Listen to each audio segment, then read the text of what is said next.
Hey YouTube, I'm a little under the weather, so I apologize, but I wanted to make a video response to theowarner and his challenge to atheists, and the link is in the description.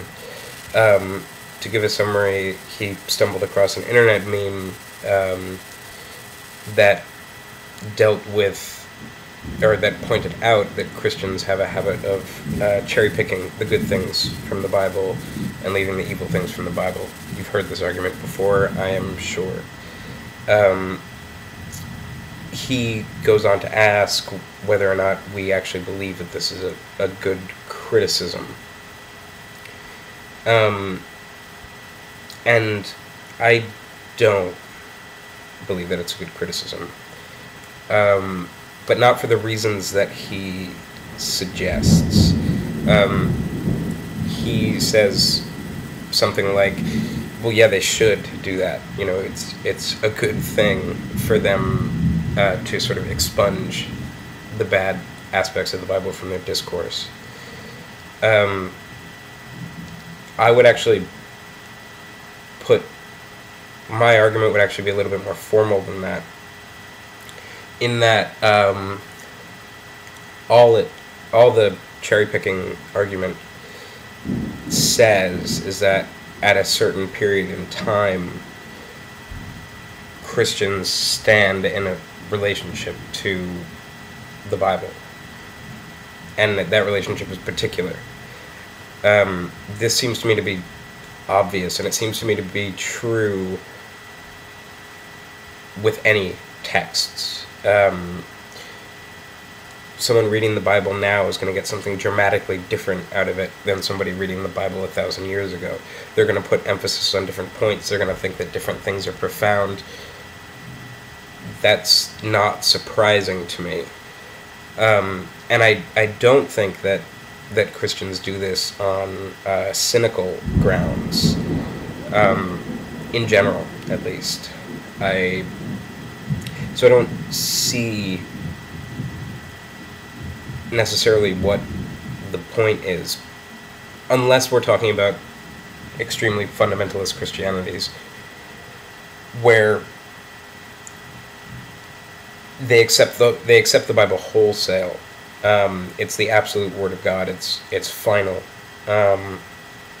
In that finality, pointing out that the Bible advocates slavery can be effective. But this seems to me to illuminate a deeper problem, which is that I think we as atheists can have a tendency to be a bit reductionist when it comes to religion. Religions are not books, right? Christianity is not the Bible. The Bible is a part of Christianity. Christianity is a whole discourse, and it's a discourse with a history, a very long and complex history. And that discourse and that complexity, and that dynamism within it, the proliferation of discourses surrounding the Bible, surrounding the Christian faith and the dogma, and how that dogma reconstitutes itself at various points in history, and reasserts itself at various points in history.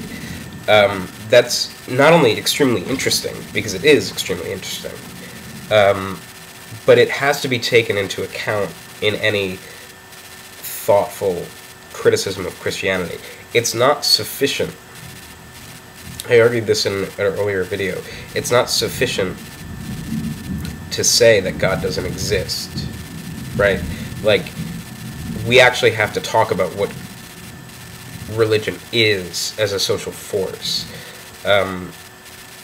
Dan Dennett does some of this, but even he, I don't think, quite reaches the level that I would hope for.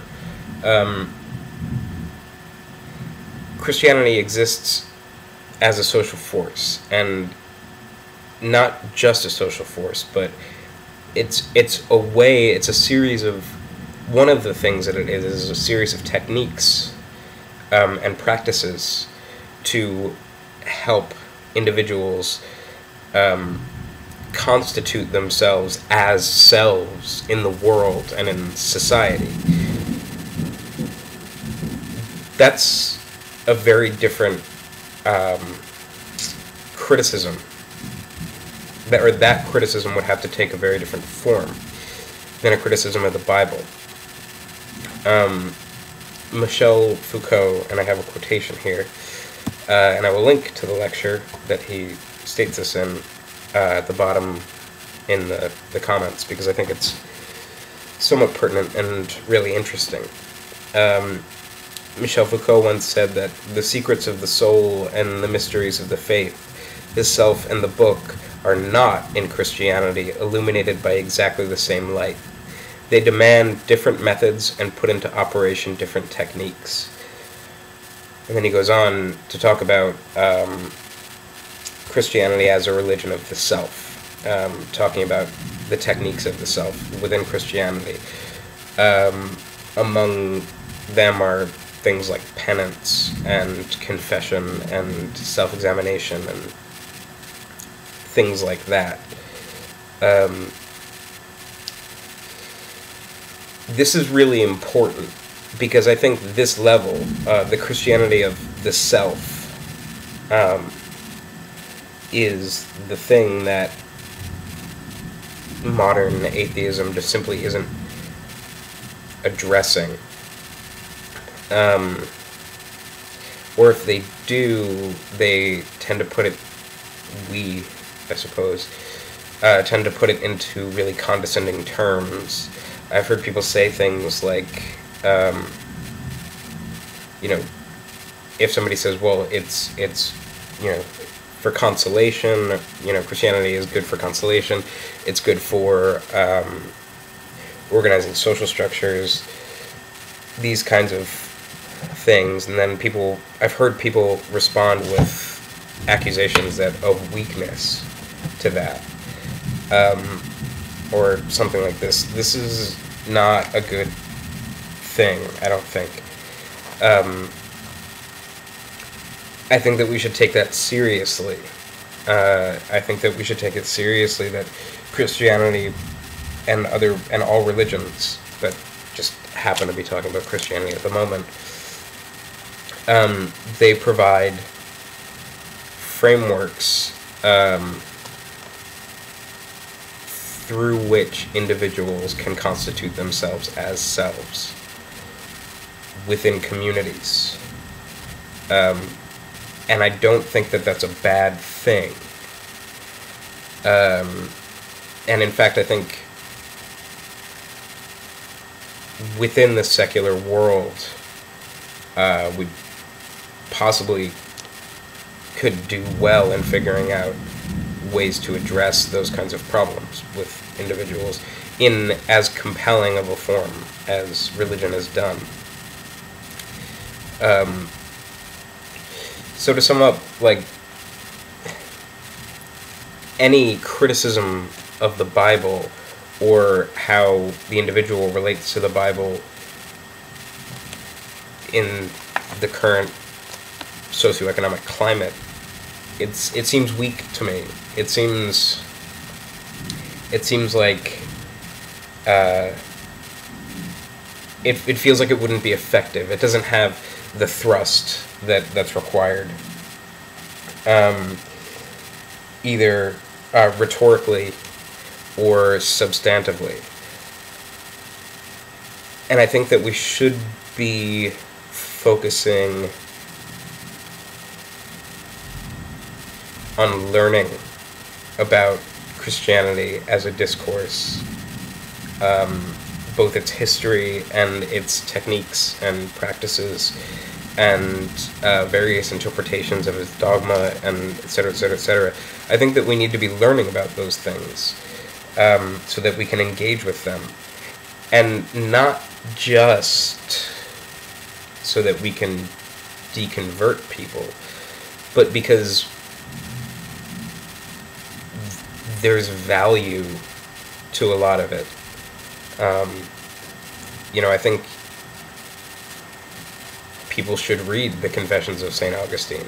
Sure, there's some dogmatic babble in there, but there's also a lot of really interesting points that he makes. I think that anybody can get something out of it. I think everybody should read Kierkegaard, is another one.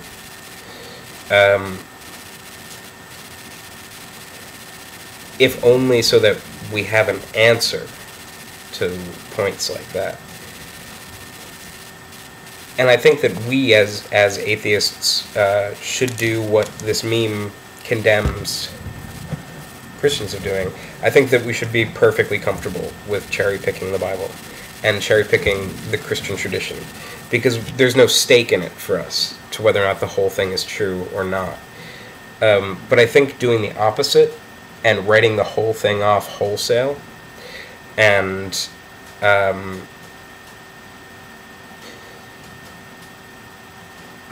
deploying these sort of facile, iterable, mimetic arguments doesn't really get us anywhere, and it doesn't foster interesting discourse.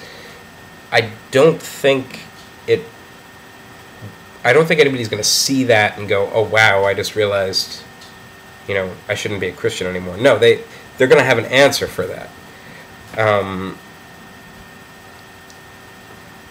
Which is the point. You can always rationalize away any of those issues.